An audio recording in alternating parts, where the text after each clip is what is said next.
Petugas Unit 2 Subdit Jatanras Polda Sumsel berhasil membekuk 3 pelaku pemuda yang melakukan pemalakan terhadap sopir truk yang sempat viral di media sosial.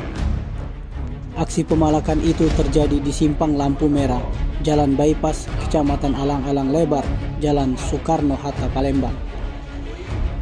Identitas ketiga pelaku yakni Selamet, warga Sukamoro, Banyuasin, Bayu Septian, warga Kelurahan Kebun Bunga, Kecamatan Sukarame, Palembang, dan Doni Siregar, warga Sibolga, Sumatera Utara.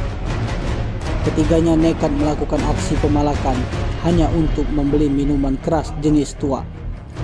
Menurut Selamet, mereka bertiga kerap melakukan aksi pemalakan terhadap sopir truk yang mengantre di SPBU Romi Herten di Jalan Lintas Sumatera. Cak mana kau tadi? Kau malak itu untuk apa? Beli minum. Minum apa itu? Beli minum. Nah, kau apa namanya? Lah berapa kali kau malak mak itu? Di situ lah po? Di mana lagi? Pertama kali ini apa? Tim Liputan Sumsel Ado TV melaporkan.